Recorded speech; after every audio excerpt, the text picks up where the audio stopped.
Hello viewers, আসসালামু আলাইকুম। আজকের এই ভিডিওতে আমরা দেখব, এখানে দেখতে পাচ্ছেন একটি মরিচ রয়েছে। তো এই মরিচের এরকমভাবে আমরা কিভাবে ডিজাইন করতে পারি, তো এই বিষয়টা আজকের ভিডিওতে দেখাবো। তো এখানে দেখতে পাচ্ছেন যে আমি এখানে ডিজাইন করেছি পেপার নামে একটা লেখা দিয়ে। এখানে দেখতে পাচ্ছেন যে একটি মরিচরে কিভাবে ডিজাইন করা হয়েছে, ঠিক এরকমভাবে আপনিও ফটোশপের মাধ্যমে ঠিক এরকম ডিজাইন করতে পারেন। তাহলে চলুন দেখি আজকের ভিডিওতে কিভাবে এই ডিজাইনটা করতে পারি। তো তার জন্য আমরা প্রথমে যে কাজটা করব, আমরা যে এই পিকচারটা রয়েছে এটা আমরা ডিলিট করে দিব। এটা ডিলিট করে আমরা নতুন করে আমরা পিকচার নিয়ে আসবো এখানে।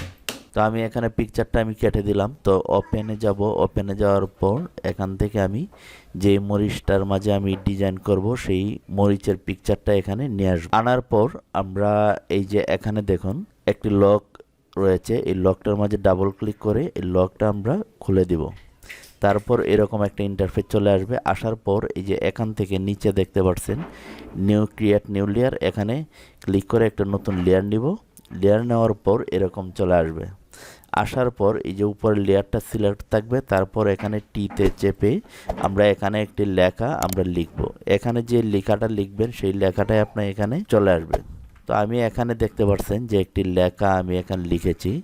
তো এই লেখাটা এরকমভাবে সিলেক্ট করে এক পাশ দিয়ে অথবা কন্ট্রোল এ দিয়ে সিলেক্ট করে এখান থেকে যে কোনো কালার আপনি নিতে পারেন। তো আমি এখান থেকে সাদা কালার আমি সিলেক্ট করে দিলাম। দেওয়ার পর এরকম চলে আসবে। আসার পর আমরা এখানে ক্লিক করব এই যে এডিট থেকে আমরা এই যে ফ্রি ট্রান্সফর্ম এটাতে আমরা ক্লিক করব, অথবা কন্ট্রোল টি চেপেও আমরা নিয়ে আসতে পারি এটা। তো এরকমভাবে আমরা সুন্দর করে লেখাটা আমরা বসিয়ে দিব, যেহেতু এটা আমরা একটা ডিজাইন করব। তো আপনি সুন্দর করে এখানে বসিয়ে দিবেন এরকমভাবে। তারপর আমরা যে কাজটা করব, এরকম বসানোর পরে আমরা এরকমভাবে দিয়ে দিব। দিয়ে দেওয়ার পর এখানে এই যে আমরা রাইট বাটনে ক্লিক করব। ক্লিক করার পর এখানে দেখুন এই যে উপরের লেয়ারটায়, তো এই উপর লেয়ারের রাইট বাটনে ক্লিক করার পর এখানে দেখুন কনভার্ট টু শেপ, এই যে এটাতে আমরা ক্লিক করব। এটাতে ক্লিক করার পর আবার আমরা এই যে এডিট এখানে ক্লিক করব। তারপর ফ্রি ট্রান্সফর্ম পাথ এটাতে আমরা ক্লিক করব। ক্লিক করার পর এখানে দেখুন এই যে আইকনটা রয়েছে, এইটার মাঝে আমরা ক্লিক করব। এখানে ক্লিক করার পর আমরা এই লেখাটা একটু নিচ দিকে আমরা নিয়ে আসব, আর এটা আমরা একটু উপর দিকে বসিয়ে দিব। তো সুন্দর করে আপনি এরকমভাবে বসিয়ে দিবেন। তো আমি লেখাটা মোটামুটি বসানো শেষ, আরটা আমি একটু উপরে নিয়ে যাব। তো এরকমভাবে সুন্দর করে আপনি বসিয়ে দিবেন। একটি কথা মনে রাখবেন, আপনি লেখা যত সুন্দর করে আপনি বসাবেন, পিকচারের এই ডিজাইনটাও অনেক সুন্দর হবে। তো আমি এখানে পেপার লিখেছি, তো আপনি যে কোনো লেখা এখানে লিখে দিতে পারেন। তারপর এরকম সিলেক্ট হওয়ার পর এই যে এখানে ক্লিক করব। এখানে ক্লিক করার পর কন্ট্রোল চেপে মাউসের লেফট বাটনে এখানে ক্লিক করব। যখন কন্ট্রোল চেপে মাউসের লেফট বাটনে ক্লিক করলাম, ক্লিক করার পর এই লেখাগুলো দেখুন সিলেক্ট হয়ে গিয়েছে, জি করতেছে। তারপর আমরা যে কাজটা করব, নিচের লেয়ারটা সিলেক্ট করব। সিলেক্ট করার পর এখান থেকে দেখুন আমরা এই যে আইকনটা দেখছেন অ্যাড লেয়ার মার্কস, এই যে ক্যামেরার মতো চিহ্নটা, এটার মাঝে আমরা ক্লিক করব। এখানে ক্লিক করার পর ইন্টারফেসটা এরকম চলে আসছে। তো আসার পর আমরা যে কাজটা করব, এই যে এখান থেকে আরেকটা লেয়ার আমরা তৈরি করব। এই যে দেখুন তৈরি হয়ে গিয়েছে। তো আমরা এই যে উপরের লেয়ারে এটা আমরা চোখটা উঠিয়ে দিব ক্লিক করে, এই যে চোখটা আমরা উঠিয়ে দিলাম। আর এই যে এখন 1 নম্বর লেয়ার 1 এইটা আমরা টেনে নিচ দিকে নিয়ে আসব। আসার পর এই লেয়ারটা সিলেক্ট থাকা অবস্থা আমরা এই যে এখানে আমরা ক্লিক করব। এই যে এখানে ক্লিক করার অবস্থায় আমরা এই যে কালো এই যে তীরের মতো চিহ্নটা দেখছেন এটাতে ক্লিক করব। ক্লিক করার পর দেখুন সাদা ব্যাকগ্রাউন্ডটা উপরে গেছে এবং কালোটা নিচে আসছে।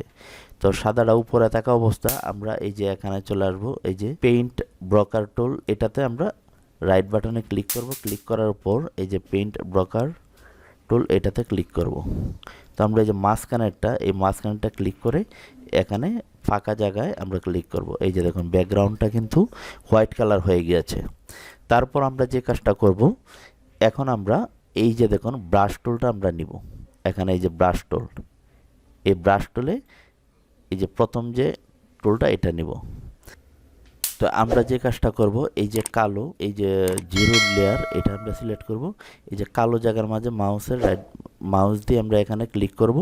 এখানে ক্লিক করার পর এই যে দেখুন, এখন ক্লিক করার পর এই কালো জায়গাটা সিলেক্ট হয়ে গিয়েছে। তারপর উপরে থাকবে হোয়াইট কালার আর নিচে থাকবে ব্ল্যাক কালার। তারপর এরকমভাবে আমরা আস্তে আস্তে ঘষা দেব। তো দেখতে পাচ্ছেন যে একটা পিকচারকে কীভাবে এরকমভাবে ডিজাইন করা যায়। তো আপনারাও ইচ্ছা করলে এরকমভাবে ডিজাইন করতে পারেন। যে কোনো ফল বা যে কোনো বিষয়ের উপরে আপনারা এরকমভাবে ডিজাইন করতে পারেন। তো এখান থেকে এইটা আমি সিলেক্ট করে নিব।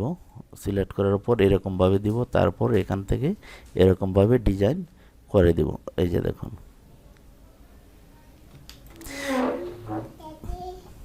এই যে দেখুন আমাদের ডিজাইনটা কিন্তু অনেক চমৎকার হয়েছে। তো আপনি ওইরকমভাবে ডিজাইন করতে পারেন।